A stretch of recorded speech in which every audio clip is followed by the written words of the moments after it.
Hey folks, welcome back to West Virginia Cryptids and Strange Encounters. Well, today, or this evening, it is the 31st of July, and I've just decided that I wanted to go do like a little overnight camp and some night fishing.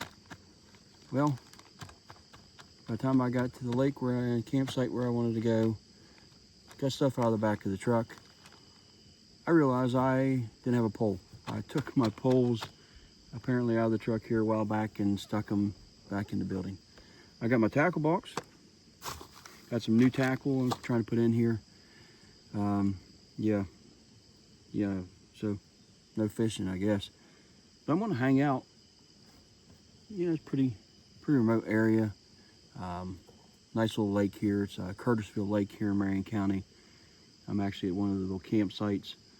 I wanted to stay more up in the primitive campsites, but we had a torrential downpour today, and the road getting into them is pretty washed out. And I was able to get up to them, but the campsites are just a mess, mud and just a mess. So I'm down here at one of the little RV sites. It's a nice little camp, or a nice little pull-in spots. You got some nice gravel lots. A couple of them have new picnic tables like this one. There's a little fire pit back here. It's a pretty nice area. And I just wanted to get out here. Just get out here and enjoy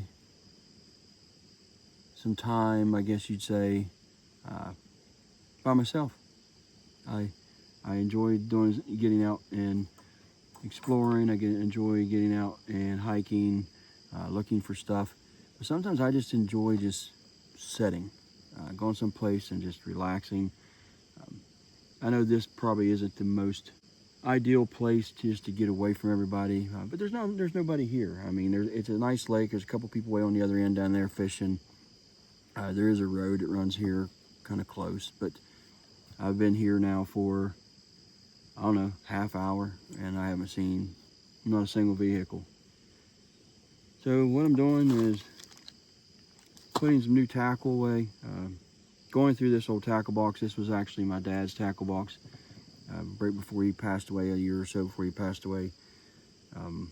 He asked me to take him out, and because he retired like a year, he had retired, and he asked me to take him out and get him a tackle box and get supplies for it, because he wanted to do some fishing and enjoy his retirement. Unfortunately, I guess it's kind of common. He didn't make it. He was here for a year after retirement, and we lost him. So it's kind of a sentimental thing here with the tackle box and putting some new stuff in it and just reminiscing, I guess. But the reason I'm here is to sit and relax. I'm gonna camp in the truck tonight, but also I want to see if there's any kind of like activity here, as far as Bigfoot type related activity. I've been here before. I've never experienced anything, but I've taken a couple reports from just down the road. There's another lake, probably maybe 2.5 miles away. It's called Huey Run. If any of you folks that are on here are from that area or from the Mannington area, will know both these lakes. But I got a report last year or the year before, I'm trying to remember. People down there fishing. They was doing some night fishing at Huey Run, and something across the lake, they said, just let out this scream. As like if I remember right, I don't have it all with me, or I don't have the details with me, but if I remember right, it started out like a high-pitched scream and kind of went into a low growl, or it was the other way around. I can't remember exactly. But it happened a couple times. They said they could hear something moving across the lake, which is, I'm going to say, is probably, my best recollection, probably an estimate, probably a couple hundred yards, if that, 150 yards, maybe 200 yards across. It might not be quite that far, but so yeah. And plus there's a couple older reports that one is one I've taken from an area probably as the crow flies, maybe 7 or 8 miles from here, and the other one is probably about 4 or 5 miles from here. But I didn't take the one that's 4 or 5 miles. It's actually on the BFRO site. It wasn't a actual sighting, I guess. It was more sounds, I guess you'd say. There was some sounds that was involved with it. Some culvert pipes were being moved, or if I remember right, I'll put that in, in the description or something here, or up on the screen, so everybody know where to find it. And yeah, it's an area that I've been to many times in my lifetime. We've fished here a lot. We've camped here a lot, and I just wanted to get out and enjoy myself. So that being said, I'm just going to continue stalking the box, sitting here listening to see if anything happens, any sounds. Hopefully the rain is done. It does look kind of dark back that way. It's clearing off that way. We're getting kind of a pink hue to the sky. But yeah, it's one of them days I just needed to be out and enjoy a little bit of me time, I guess you'd say. Get away from work. I don't have to work tomorrow. I actually took a day off for tomorrow. I'm going to be doing an investigation at a very well-known, it's a paranormal investigation at a very well-known location here in West Virginia, in Moundsville. It's the Moundsville State Penitentiary.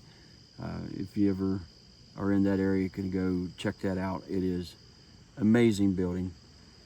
Oh, here comes a car. Finally, one gone by.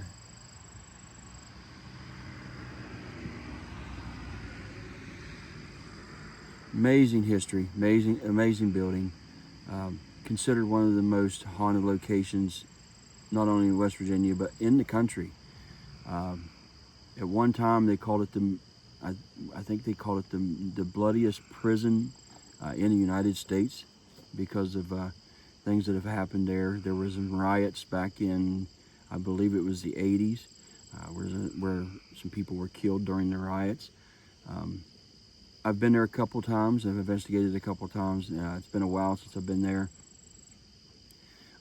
Some friends of mine that I investigated with several years ago, probably the last time I investigated with them was probably, I say, a dozen years ago, invited me to come. And I said, absolutely. So I haven't got the chance to do that here lately. It's been quite a while since I actually did an overnight investigation like that. So I'm just amped up and pumped just to do it. But before that, I just wanted to come out here, relax, kind of decompress from work and everything, and not necessarily from everything in my life. I mean, I definitely don't want to decompress from my family. I'm already missing especially my youngest boy. He's always with me when we do these things, but he has a doctor's appointment tomorrow, first thing in the morning, so he wasn't able to come. And yeah, just want to enjoy it. It's getting dark now. The camera doesn't show up very well, but it's definitely starting to get dark. It's cooled down quite a bit after that rain earlier. It's comfortable, yeah, as long as you're not like running around.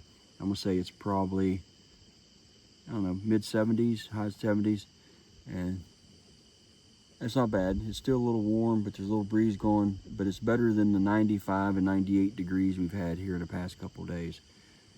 We've had a lot of rain over this summer here this year. A few places have flooded. There was some yes, I'm not going to say that word, I guess. There was severe downpours, severe flooding in Wheeling last month, severe flooding in Fairmont last month. There were some people that lost their lives in the one in Wheeling. So I'm kind of hoping the rain, that type of rain, has stopped for a while. Today was pretty hard. There was a good bit of water come down. I mean, there was a lot of water running. And that's about it. Just gonna chill out, camp out in the truck, eat a little bit here, a little while. I don't have anything special I'm gonna try to fix, but just got some little wraps and some meat, some little lunch meat stuff. Kind of trying to watch what I eat. So I'm usually eating some pepperoni and some salami, some ham, and on these little keto wraps. Yep, there goes a couple more carbs.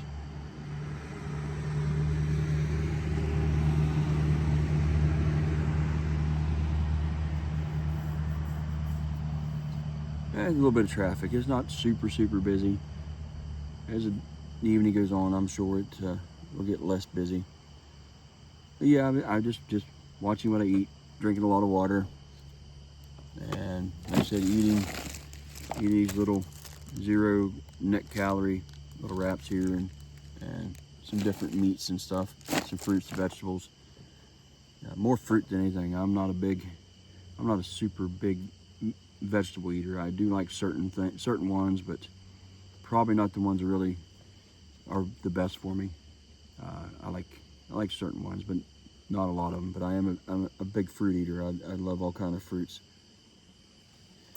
So I'm gonna continue to pack the tackle box, and sit here and relax and see if anything happens. Well, as you can probably tell, it's starting to get a little bit darker. Finally got my tackle box all put away. Eating my little wraps here. I got plenty of water. I do like this thing here, or this here, 0 sugar Snapple peach tea. Really enjoy it. But I want to share a story with you. I was talking a little bit ago about some sightings and some experiences in the general area. One of them that I took a report on was, I believe it was from it was somewhere in the early 70s. I don't remember the exact year. Somewhere around the 72, maybe, somewhere in that neighborhood. A gentleman that he just returned, was just discharged from the military. He was a draftee in the Vietnam War. He come back home, his family, and he had lost his dad like many years earlier. I think told me he was 12 or 13 when his dad had passed away, and he ended up being like the caretaker of the family. He had a couple older siblings, but they had already, at least the older brother and one of the older sisters, put it that way, starting to get mosquitoes, so I had to bring this up. Had already moved out and started a life elsewhere. One of his older sisters had been married. I guess. I assume she was married. The way he talked, I assumed. But it went through a split up divorce, whatever you want to call it, and had returned, come back home, and was living. While he was in Vietnam, she had come home, and she had a few kids, and with his dad being gone, the mom and sister was left to take care of everything. So once a month they would go to the local town, which is Shinston, West Virginia. It's probably, I'm gonna say it's nearly 10 miles from where they lived. They lived on an old farm, and he was there. And once a month they would go do their general shopping for food and supplies and stuff like that. I mean, that's just the way it was. They didn't have the means to go when they needed stuff right then. They made sure that they would make plans and do the shopping and stuff at a certain time. So he was asked, do you mind staying here and watching, your nieces and nephews? And he agreed. And well, as they're in the house, the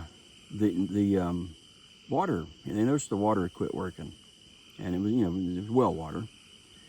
But he knew the pump was in, like, the way he described it to me. You had the small farmhouse, and it had a small, like kind of an offset or off kick to one side, like a little room built on. And underneath that was a cellar, and that's where the pump for the well was. In that room, there was a light, and that's how they knew if the pump was on or off. If something would happen, if electric went off, something happened to the pump, it would. If something kicked the power, the light would go off. So that's how they knew that whether it was on or not. So the power or the water quit. There was no water coming in the house. So he couldn't leave the house. He asked his nephew. He said, "Hey, do you mind?" He said, "I need you to go down into the cellar and check." We're starting to get pretty dark. Let me see if I get a little bit of light. Oh, not that much. He said, "Do you mind going down in the cellar and checking to see if the light is on and checking the pump?" Well, his nephew, being a young boy, I forget how old he said he was, probably in these early teens or preteen, was not having it. He's like, I don't really want to go down there by myself, and this and that, and just typical. I'm afraid of the dark, or I'm afraid of this, and kind of that kind of thing. So his uncle was like, "Hey, you'll be fine.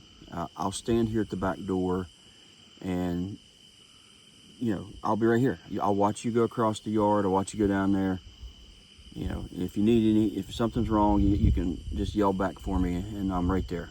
And my understanding, it wasn't that far off. We're talking probably 20 or 30 feet, maybe a little bit, maybe a little more. The way he described it to me. And well, his nephew agreed. His nephew goes walking across the yard, and there's steps that went down into the cellar, like 3 or 4 steps. I forget how many he told me. But as his nephew starts to turn to go down those steps, his uncle sees this arm from about 6 feet off the ground or so, 7 feet off the ground. Hairy, reddish color hair, his arm covered in his hair, and talked about how below the forearms, this hair was hanging about 3 or 4 inches. Well, it was reaching around the corner of the house, and with an open hand, about to grab his nephew by the top of the head. So as he seen that, he yelled at his nephew, watch out, or some kind of warning. His nephew turns, looks toward him, and notices that this arm is above him, and he screams, kind of rolls on the ground, because he wasn't but like 1 or 2 steps down, rolls on the ground, gets back up, and takes off running toward the house. His uncle gets him, ushers him in the house, and he said there was a shotgun that was sitting near the doorway in the corner in the kitchen, because the back door was right in the kitchen. And he said there was always a shotgun there. And so he grabs the shotgun and he takes off across the yard and gets to the corner of the house, runs around the corner of the house, and there's a field. And he told me this field was probably 75 yards across. Then there was a wooded area, and then to both left or right, it was just open field for a decent distance. And he said, "I seen absolutely nothing." I couldn't see anything going through the field. I couldn't see anything in the woods. And he just could not figure out how something, in the short amount of time that he was able to grab this gun. His nephew come across the yard, he grabbed a gun, and he's seen the arm draw back around the house as his nephew was coming across the yard. It wasn't like it was quick, he said. And he grabs that gun and runs across there, and when he gets to where this thing should, or whatever it was, he should have been able to see it. He should have been able to see it through the woods, or at least going in through the woods or something, or off to the one side if it ran left or right. But he said there was nothing there. And I asked him, I said, what do you think it was? And he said, I really don't know. He said, I didn't have any idea of, or any notion of what a Bigfoot was. He said, I had never heard of that. He said it wasn't until later that he's seen the Patterson-Gimlin film and a couple other things that he came to the conclusion that that's the only thing he can say it could have been. So he believes that he didn't see this entire thing, but he sees this arm. So he believes that arm belonged to one of those creatures. But he still cannot, or well, I can't say he still can't, because he's now passed. But at the time he said he still couldn't figure out where it went.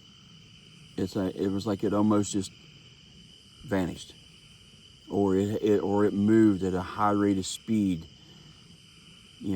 that he couldn't, even as young as he was and as shape as he was, the little time that it took him to get from one side of the house or one side of the yard to the other, this thing was gone.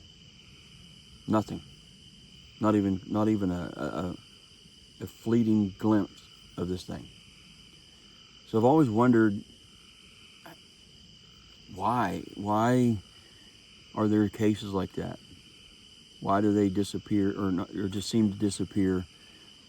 Or do they have capabilities that they move so fast that we just can't comprehend that? And I've heard other reports of people talking about how fast these things can be. But how is that possible? I mean, apes,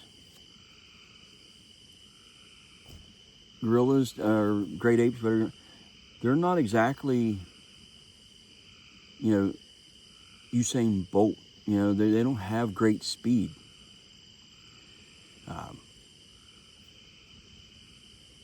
I don't know. Is there something, people talk about the strange factors of some of these creatures and the woo factor or whatever. Did it just run off? Did it disappear? Is it able to do something? Are they able to do something where you can't see them? I really don't know. I honestly don't know. I'm open to hearing that stuff. But for me, the easiest answer is, until I can figure something out, by evidence, is it's some kind of animal. Whether it's a undiscovered primate or whether it's a, relic hominid or something like that. So I'm not sure. I'm really not sure. The subject fascinates me. The stories fascinate me, and I'm just in awe of some of the things that people tell me. And that's why I like to do this kind of stuff. That's why I like to get on here and share some of these stories with everybody sometimes. I really like to get out and explore, and I really like to get out and investigate, but sometimes I just like to share the stories. So I just want to do that for you all tonight. And again, I'm just going to hang out here. If anything happens, I'll definitely, jump back on, let you all know. But if not, I'll see you on the next one. Hope you enjoyed the story. Thank you for watching the videos. Thank you all for subscribing. It's humbling how many people have subscribed and send me messages and everything. I greatly appreciate it. So